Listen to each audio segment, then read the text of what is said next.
Bienvenue, welcome to an interview with Martin Walker on Bruno's Cookbook.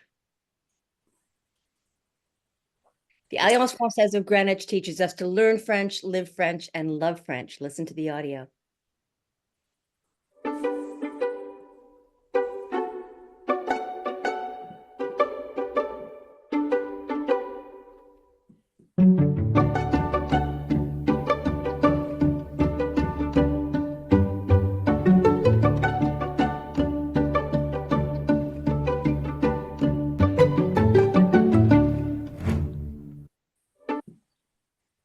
AFUSA is the largest Alliance Française network in the world, helping 25,000 learners of French each year to learn French, live French, and love French with the Alliance Française. Stay tuned to afusa.org for two great programs we have coming up: French Cinematheque on the wonderful film La Passion de Dodin-Buffon, and a Proust event, a conversation with Wallace C. Carter in July. afusa.org. Few logistics: please stay on mute during the presentation. Stay on speaker view. Please put all of your questions in the chat. And if you have any technical issues, sign back in after a couple of minutes using the original Zoom link. This event is being recorded to share on our national AF YouTube channel, and the duration is 1 hour. I am so excited to welcome and introduce Martin Walker, who I think we all know. Martin is the author of the popular Bruno detective series, Moscow and U.S. Bureau Chief at The Guardian. He's a former international correspondent and editor-in-chief emeritus at United Press International. Martin is a senior scholar at the Woodrow Wilson International Center of Scholars in Washington, D.C., a senior fellow of the World Policy Institute at the New School in New York City, and contributing editor of the Los Angeles Times. Martin, welcome to AFUSA and to this wonderful conversation about this great Bruno's Cookbook. Well, it's such a pleasure to be back with you all. So I think we'll start, Martin, with the first question. You start the book talking about the Dordogne versus Le Périgord. Can you speak to the two names that represent this part of France and a little bit of the history? Well, it's always been known as the Périgord, and the word Périgord comes from the old name of the tribes who were conquered by Julius Caesar 2,000 years ago. And they were known as the Petracores, or the five families, or the five tribes, the five clans. And Julius Caesar thought that this name Petracores was a bit like Latin, which would translate into Latin as hearts of stone or hearts of rock, which he thought was justified since the 5,000 soldiers from the Périgord had given him a very, very hard time at the Battle of Alesia. And he noted that in his history, De Bello Gallico. So the Périgord as a name goes back for more than 2,000 years. At the time of the French Revolution, there was a man called Talleyrand, who was a family of the princes of Périgord, a very ambitious man. He was already a young bishop of Autun. He was at the Three Estates in the French Revolution, and he helped a young priest to suggest that all of the old traditional names of the French regions, like Périgord, were so much of an echo of the old royal system, they should be they should be changed into new geographic names like the Dordogne, like the Alpes-Maritimes, like the Seine-et-Loire. Basically, Talleyrand thought he would have no political future as a member of the family of the princes of Périgord if his name was still there. So he moved the French Revolution's assembly into changing it into this geographic system. But here in France, where I live, we all call it the Périgord. Only Parisians call it Dordogne.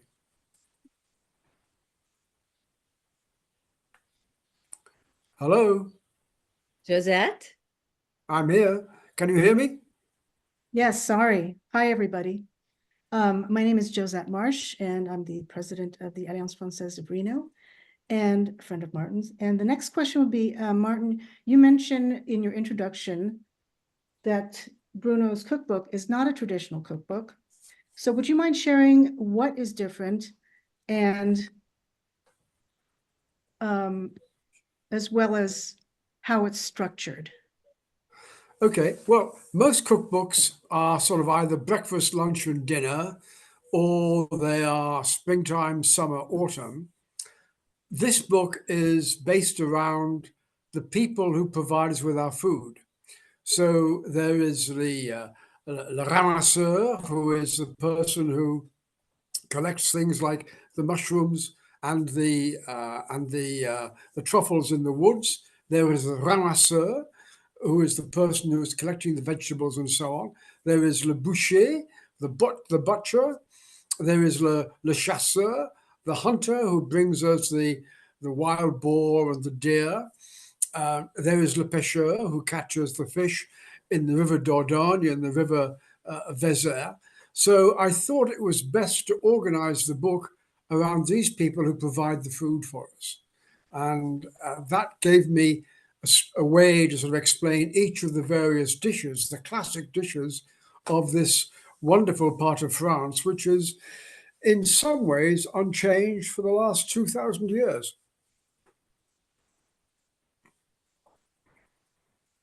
So the next question, thank you, Martin. You speak about something interesting early on in the book called faire chabrol. Can you tell us a little bit about faire chabrol? I can show you something, which is, this is the net cloth. I hope you can see it. This is my symbol of my being a member of the confrérie of chabrol, because I write about it so often in my books, and it's such a thing about this part of France. Chabrol is when you make in a soup, the very last bits of the soup, you pour in a glass of red wine, mix it, and you drink that. It's a very, very Périgord thing. And there's a huge argument about why it's called chabrol. Now, this brotherhood of the people who drink chabrol made me a member, even though I'm a heretic, because I have a different explanation of where chabrol comes from. They all think that it came from Monsieur Montaigne, the great essayist, fleeing from his chateau in the middle of a plague and finding a refuge up here in the area where I live, where a chap in a remote farm said, "I will take you in, my monsieur." And so he spent the next couple of months there while the plague raged. And when Montaigne left, he said, "And what is your name, monsieur?" And he was told, "Je m'appelle Monsieur Chabrol. I am called Monsieur Chabrol." I do not believe that for a moment. I did a lot of research on this, and I have an alternative view. In every part of France, you have some kind of version, often with a local name, of this pouring the wine into the soup at the end. There are only two parts of France where the explanation is that where this word is used, which is Normandy and the southwest area, the Périgord and Bordeaux.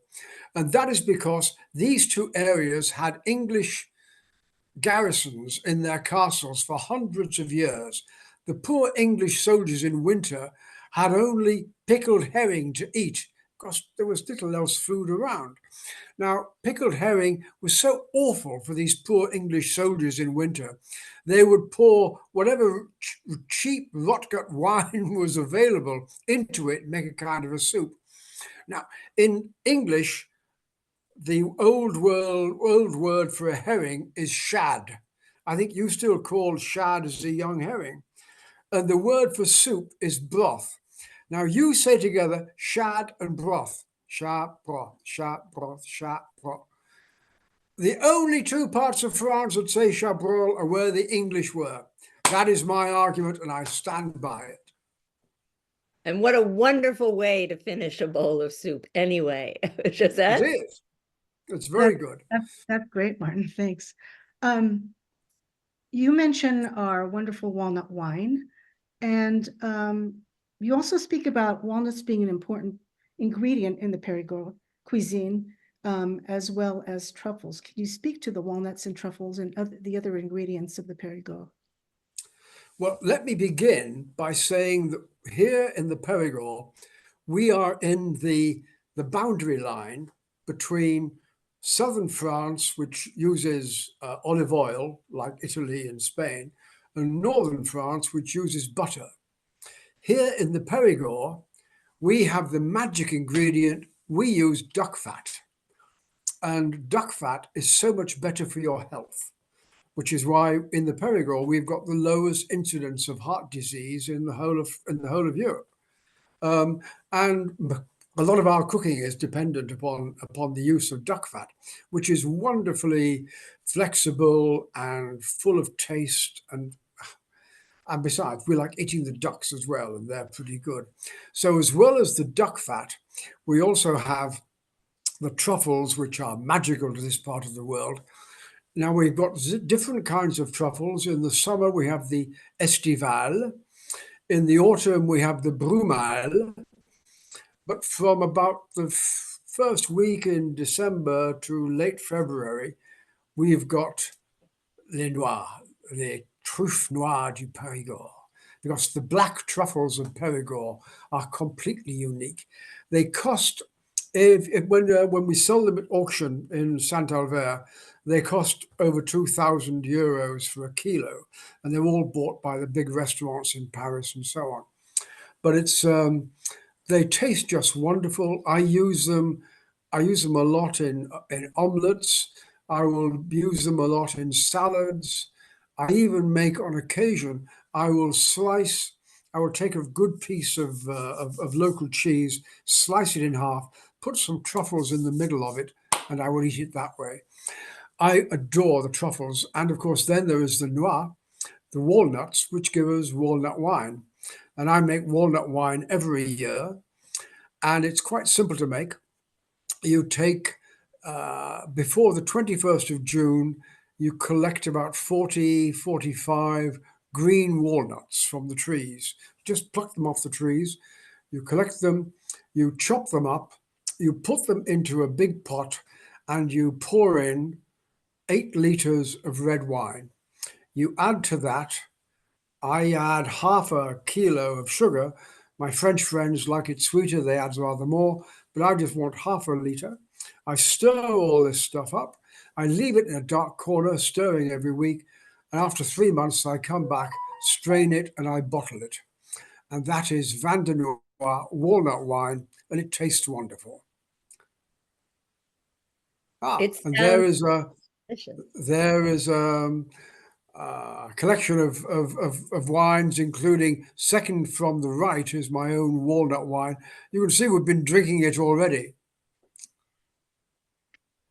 It sounds delicious, but maybe an acquired taste. I look forward to trying it. Not at all. No, it's a lovely warm taste. It makes a red wine. It gives it an extra little touch. By the way, talking of red wine, I brought along, I don't know if you can see this, Cuvée Bruno.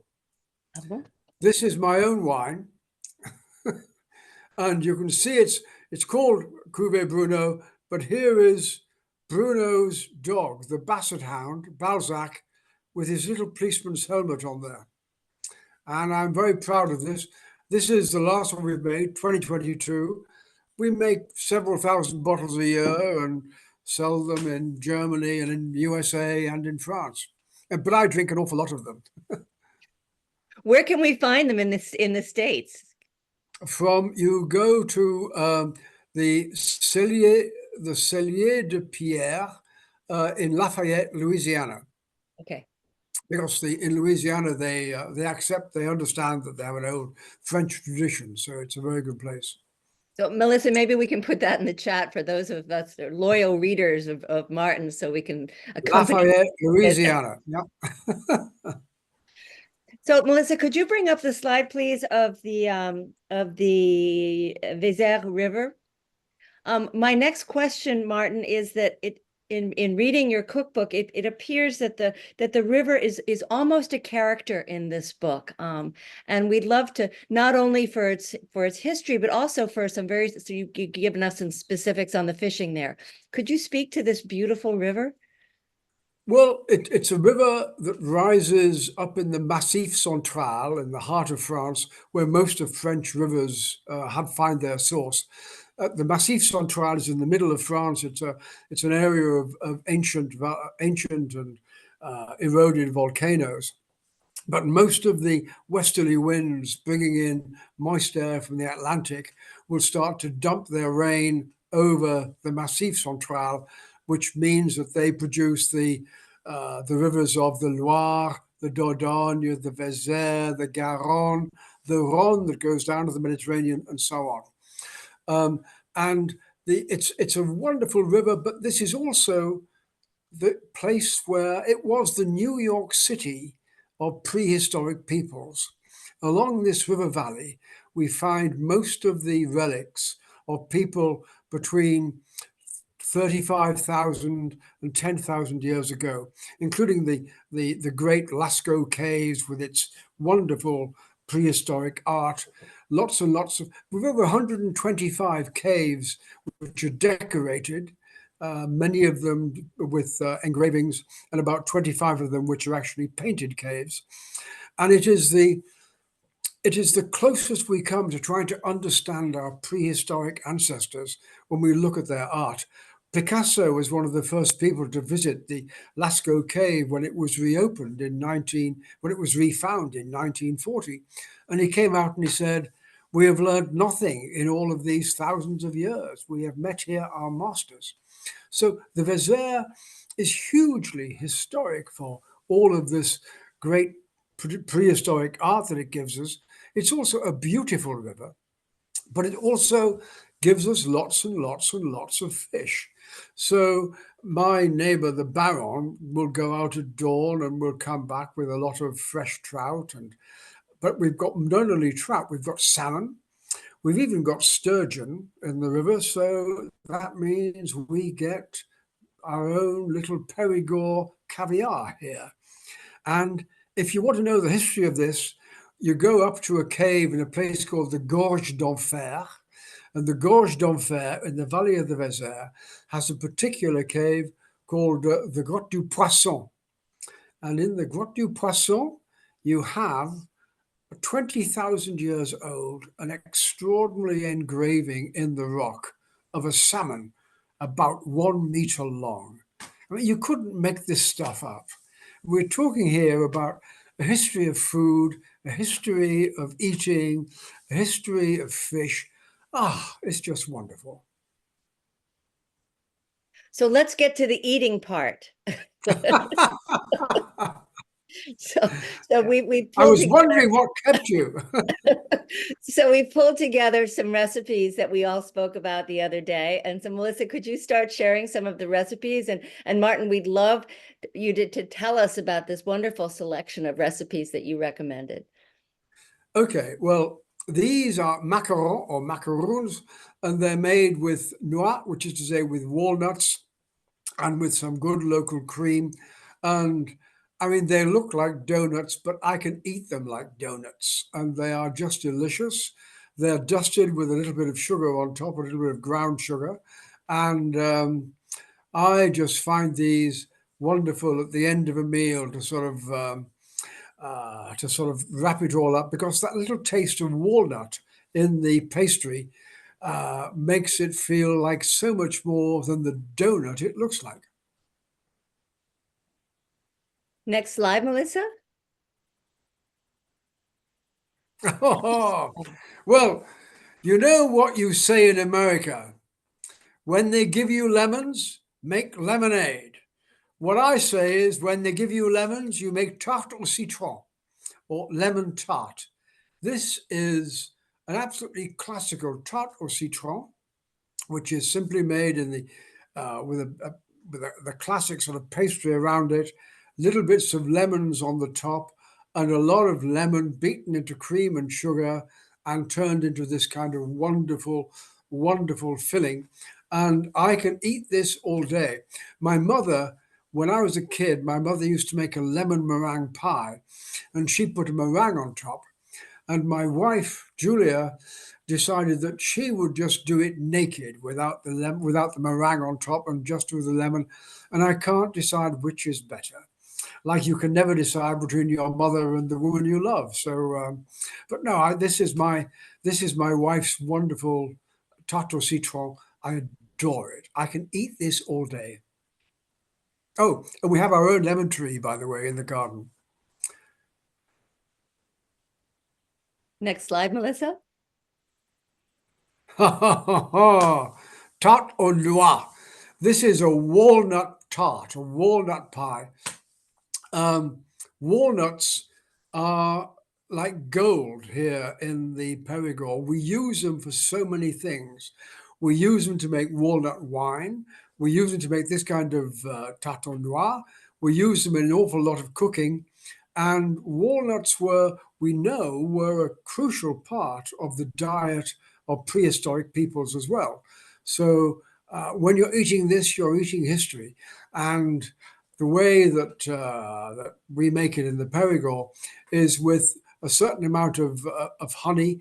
In Paris, they use treacle, but we tend to use local honey, and we mix it with butter, and we create this lovely filling and it's crunchy, and it's filling, and it's nutritious, and it goes so well with my own homemade walnut wine, the Vin de Noix.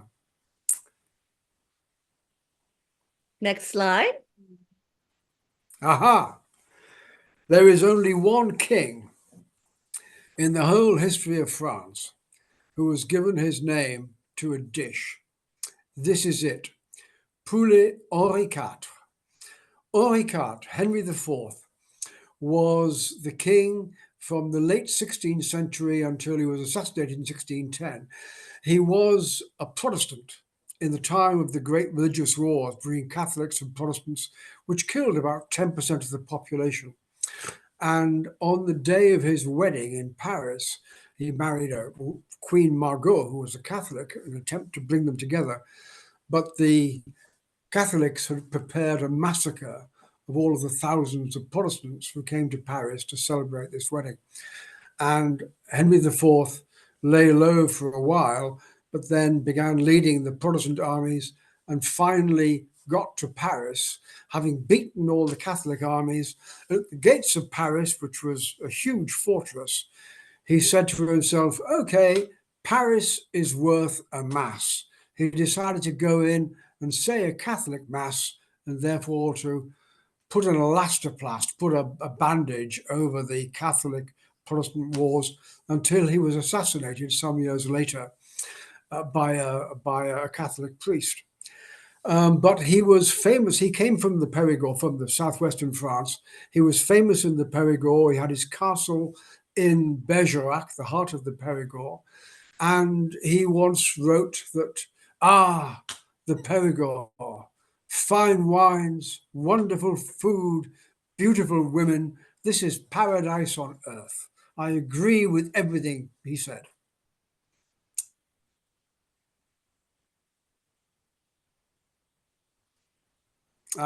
Well, you've got, I think, not quite the right slide for this, because on the facing page of this part of the book, the biscuits of Balzac, which are dog biscuits, there was a photograph of me with my dog eating his biscuits.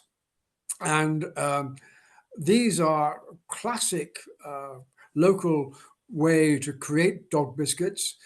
I find them delicious as well, but my dog just devours them. And they've got a bit of duck fat in there, and they're so much better for the dog than anything you can buy from one of the supermarkets in terms of dog biscuits.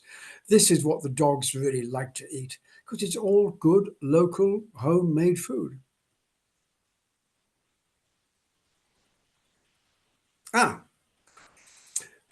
Frites, confit à la sardaise. Frites, of course, are chips. These are chips made of potatoes, but you can make them out of out of parsnips. You can make them out of carrots if you want, because the way of saying it à la sardaise is simply a way of cooking it, which is to say it's cooked in duck fat with parsley, but as well as the duck fat, if you're in the right season, you add some truffles into it. And so pommes de terre salades are the absolutely standard dish that you will find almost everywhere in the Périgord. And it's the same way. It's potatoes made with parsley, cooked in duck fat and fried in duck fat. And if you're lucky, they'll have some truffles on top. The Sala is a wonderful historic town, perhaps the most perfectly restored or preserved historic medieval town in most of Europe. And it was a town that was battled over by the English and the French in the 14th century during the 100 Years' War. It started off in the 5th century with a priest, and it was Charlemagne who built up the full-scale abbey there. And it's famous because it's the only time in the history of the church when an abbot was killed in his own cathedral, in his own abbey, by one of his own monks shooting a bow and arrow to kill him. And the entire abbey had to be reconsecrated after that. And they never found out who did it. The entire matter, in effect, was hushed up, which is very, very Sala, if you like.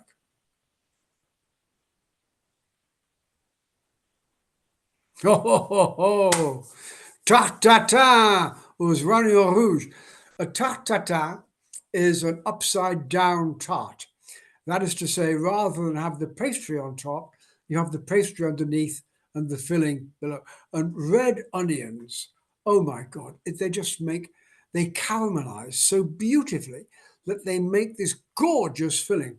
And you've got a little bit of goat's cheese on the top to give a bit of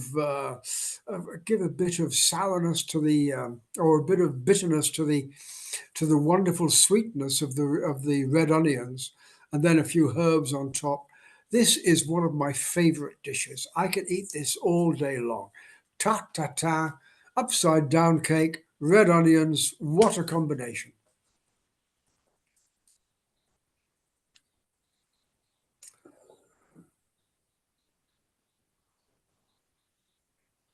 That's great, Martin. Thank you so You're much. very good health. Do you know what I'm drinking? Bruno's Let me show you wine. what I'm drinking. Bruno's Cuvée Bruno. I wanted to talk about your Bruno Chief of Police series, and A Chateau Under Siege is the current installment, the 16th installment. Could you talk to us a little bit about the upcoming 17th installment due in September? Okay. Well, the novel that comes out in the States in September, and I'll be doing a brief book tour around the States. It's called A Chateau Under Siege. Wait a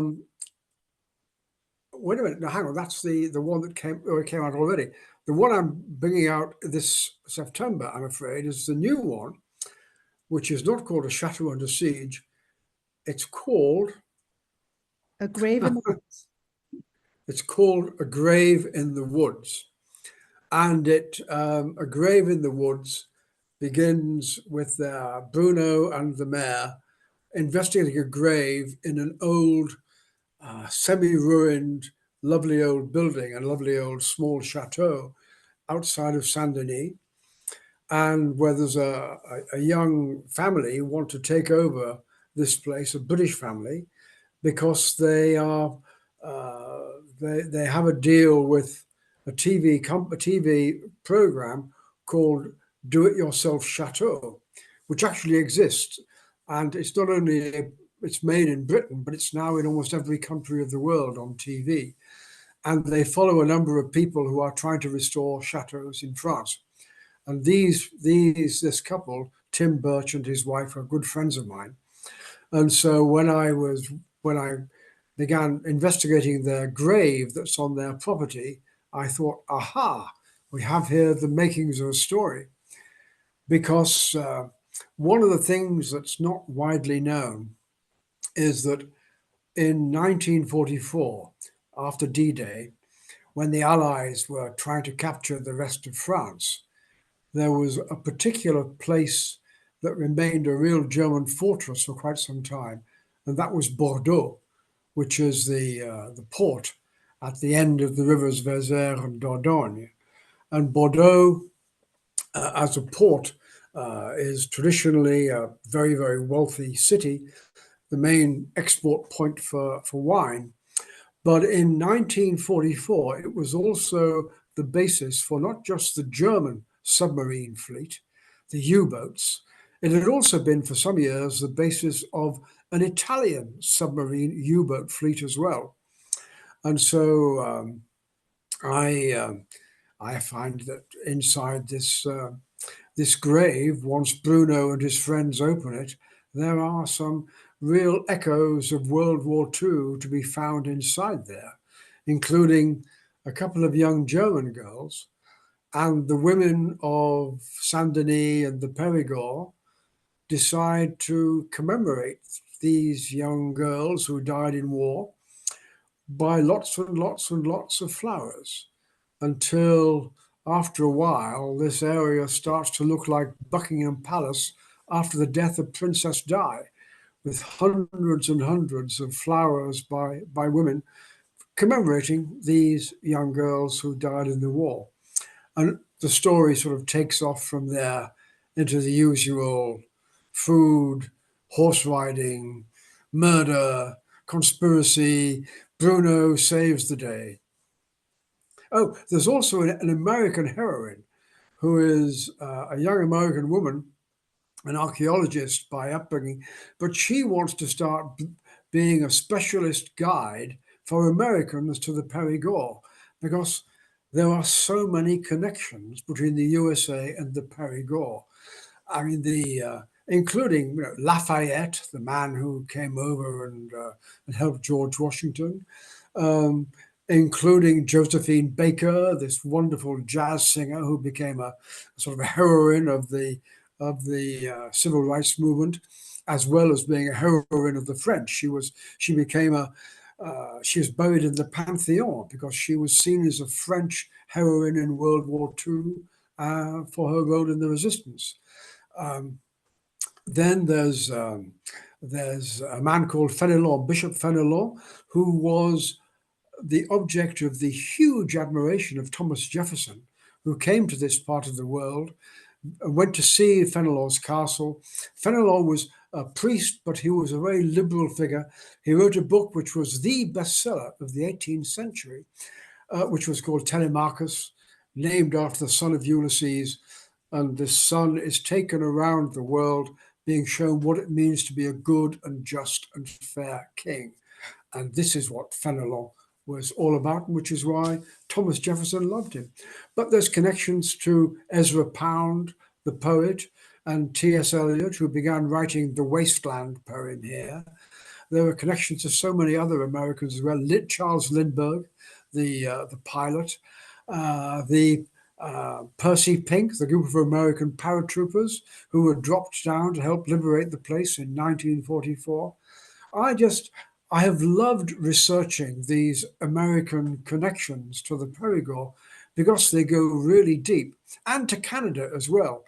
I don't know if you know this, but the origin of the name of one of the great Canadian cities comes from the Périgord, where one of the young sons of this chateau was traveling down exploring with the French in the 16th century, exploring the St. Lawrence River, and said, oh, well, I can name this place here after my family's chateau, Montréal. That is the origin of Montreal, from a Frenchman whose home it is. So bringing this sort of idea, this sort of connection, I love doing this. I just love researching the history, like the food, and bringing it all together.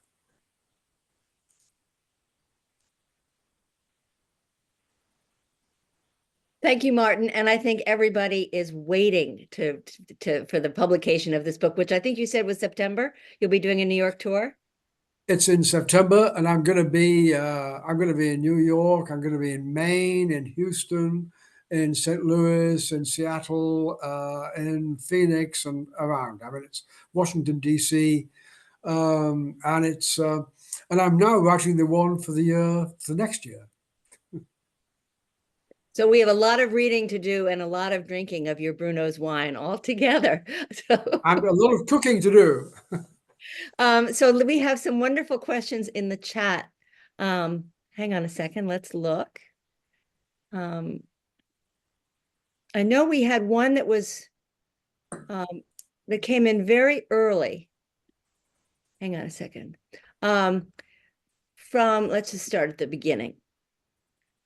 In The Resistance Man, Bruno mentions Assiette de canard au miel à la beffre moutarde à l'ancienne. My Francophone friends and I are all scratching our heads trying to figure out what beffre means. Is that a type of, or what is it, a word? What does it mean? No, wait a minute. The aiguillettes are a part of a duck, and they're the long, thin strips of flesh that go underneath the breast of a duck or of a chicken, and they are the tastiest part of the meat. And they are. I tend to cook them with moutarde à miel, which is honey flavored mustard. I cook them in duck fat naturally, and with honey. And être simply means the wood upon which you cook them. Thank you. So somebody's asking, and again, one always assumes we always know the answer to a question, but how do we find duck fat? Is being asked by Gail Wolf. You can get it in the USA on the internet. You just go onto the internet and you look duck fat delivered, and Trader Joe's in some shops has duck fat, but there's lots of specialist food stores that provide duck fat, including lots of American duck farms up in New York and in New England. Thank you. Kirk is asking, Martin, I was inspired by your books to make my own walnut wine. Yay!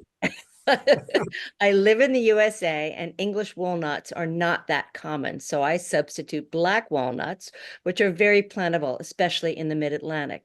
My French friends, however, said that authentic walnut wine must be made with English walnuts.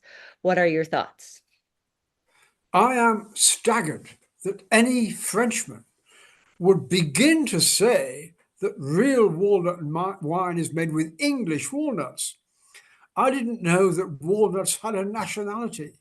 There's certainly no difference between English walnuts and French walnuts. They're both green when they're growing. They're white on the inside. The nuts don't actually form until into August and September. So, I mean, I make walnut wine every year and it's delicious. I don't know what American black walnuts are like, but I'm certainly prepared to give it a try. So next time I'm in the States, we'll get together and we'll try making black walnut wine. How's that?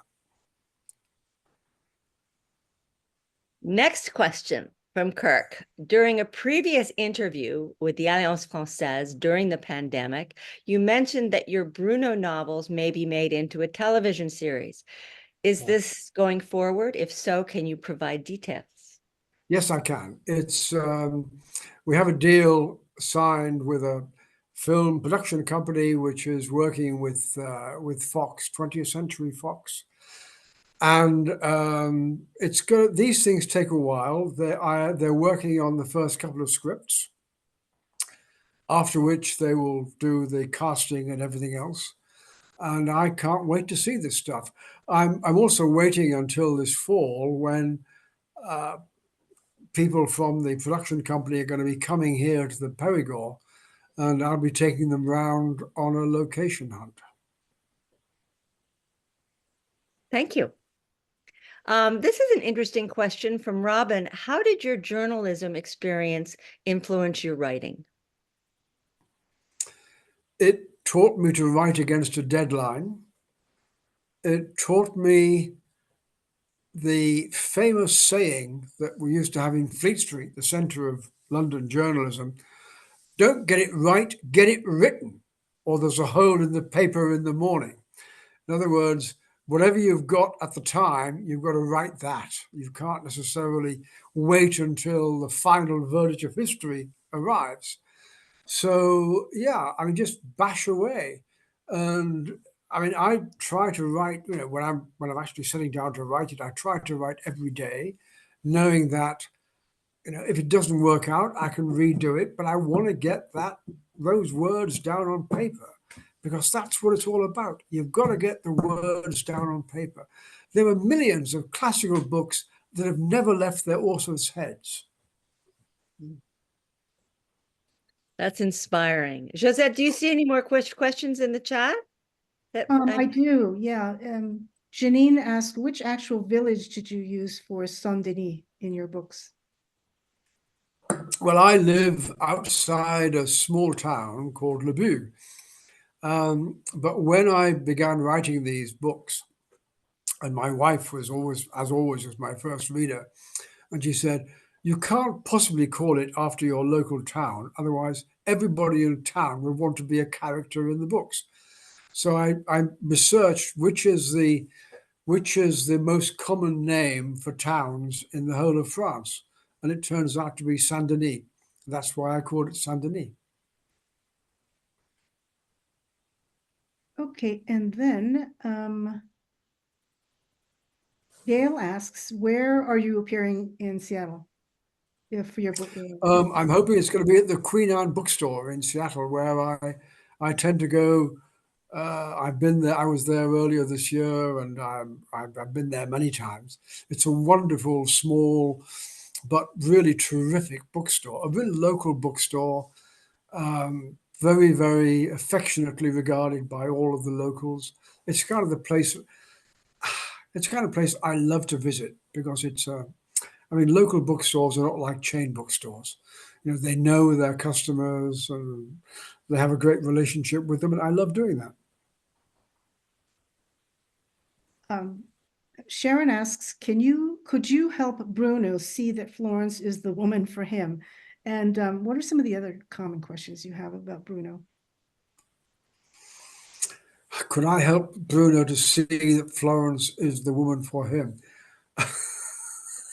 I don't know.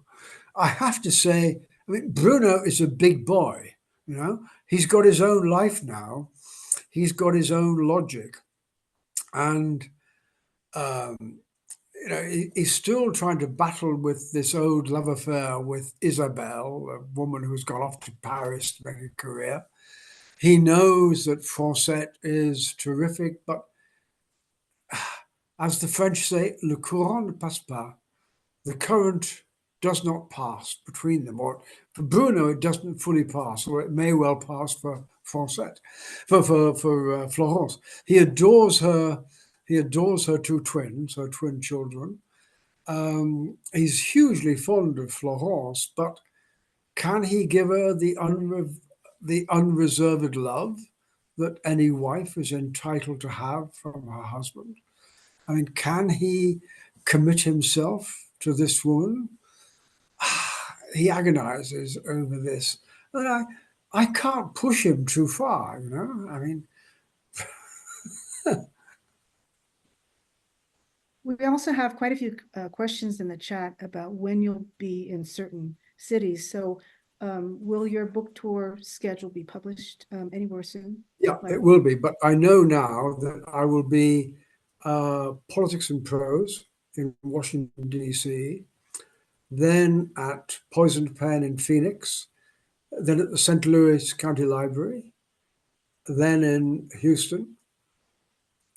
Then I think this is yet to be confirmed in Seattle, and then I'll be up in Bangor in Maine, and finishing up in New York City.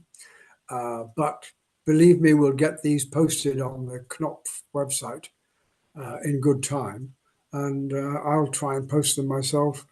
But it's on my Facebook page. So I just love coming and doing readings in the States, and I just wish Knopf had an infinite budget for travel and visits and so on. But life is life.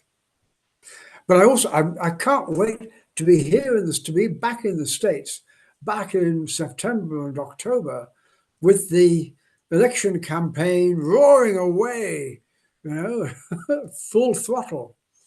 And I'm terrified about the result, but there we are. I won't say which way. Okay, and for everybody's reference, Knopf is spelled Knopf. That's the publisher of Martin's books. Let's see. Janice asks, when Bruno is in the midst of crises, such as terrorists hiding out nearby, he seems to opt for cooking and entertaining. Why did you choose this device? Because I don't know about the questioner, but I have to eat 2 or 3 times a day. Most human beings have to eat 2 or 3 times a day. I could never understand in so many crime stories when nobody ever seems to eat. I mean, it's not real. We have to eat. Otherwise, we starve to death. So, of course, Bruno, and if you're going to eat, you might as well eat well. Life's too short to eat crap. So, I mean, Bruno simply decides that one of the priorities in life is to stay alive by eating. I think I entirely agree. Makes sense. Question from Janine. Are any of your books ever in French or translated into French? Are any of my books? Translated in French or translated? Yes, the first 3 and the next few are being translated, but the French are quite slow in doing this. The Germans are much faster. I mean, everything is translated into German very quickly. But we're now in 18 languages, so it's hard to keep track. Right. And lastly, I put a picture or an image of the prehistoric carving of the salmon in the chat. Ah. It's really quite amazing. So are there any other questions?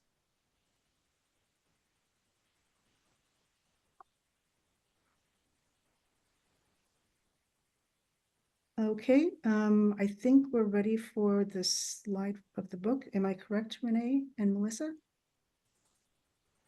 Oh, I can put that up again. I don't know if you wanted to talk about Eleanor d'Aquitaine at all.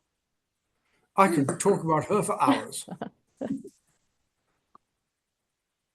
Eleanor of Aquitaine,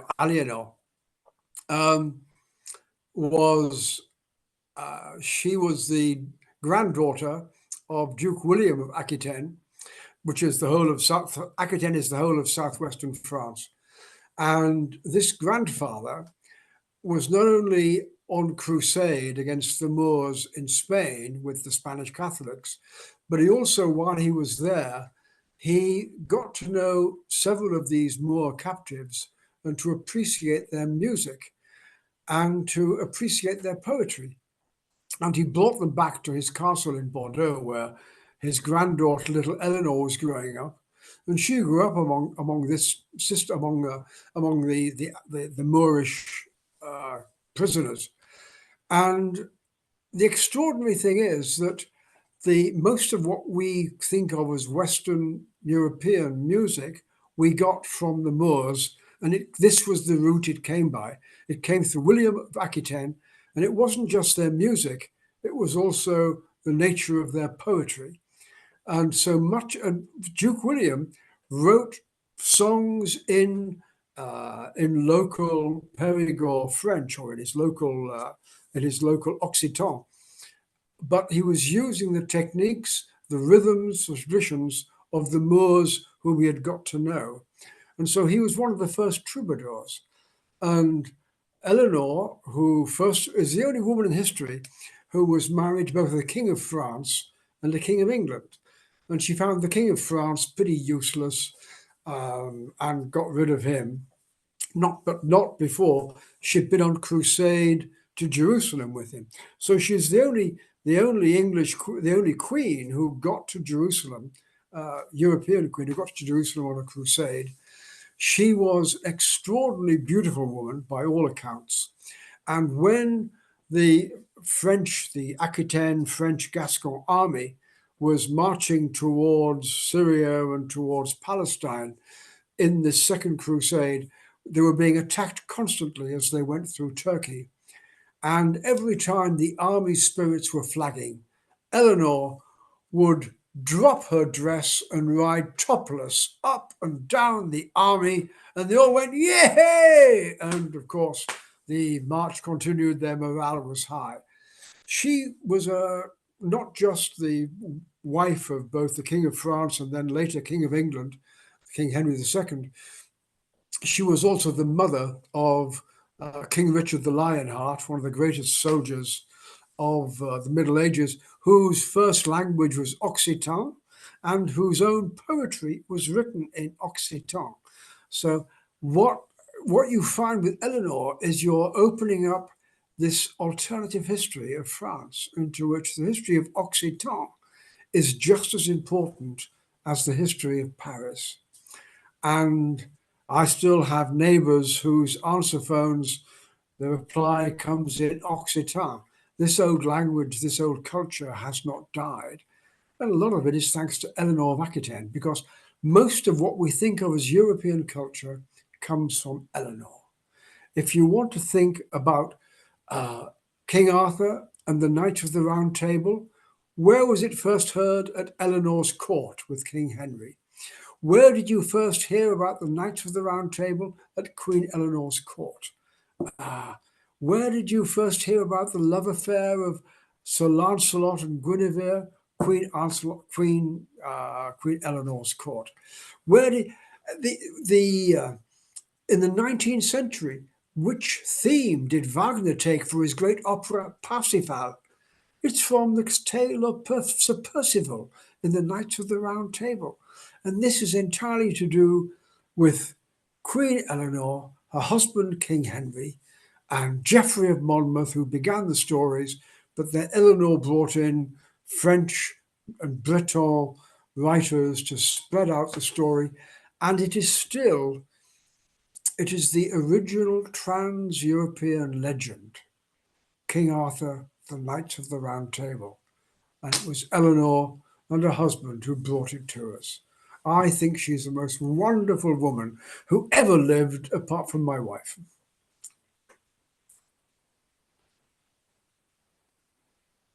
Thank you for that wonderful, wonderful story at Eleanor de Aquitaine. So I think we're running out of time, Martin.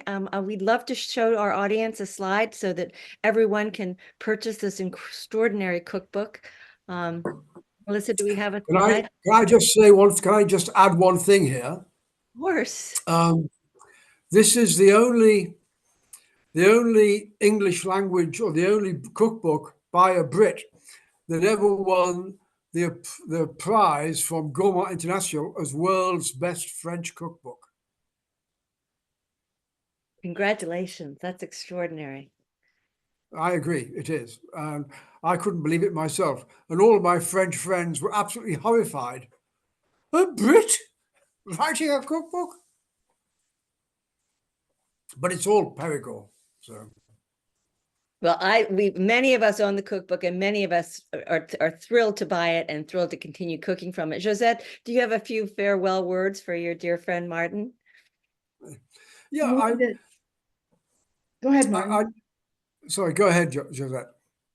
Well, only that I'm looking forward to seeing you soon, and also on behalf of Renee and myself, some of these recipes might sound traditional, but just like the cookbook, they're not.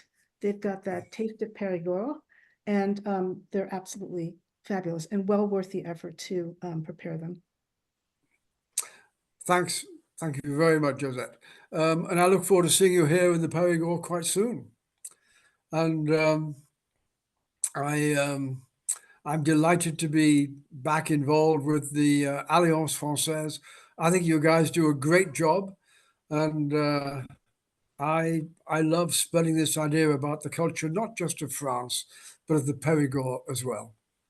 And this is one of the main reasons that Martin is the recipient of the Prix Charbonnier, which is the Federation's highest honor. Wow. I'm deeply honored. Thank you. Thank you, Martin. And we'll Thank all you so much.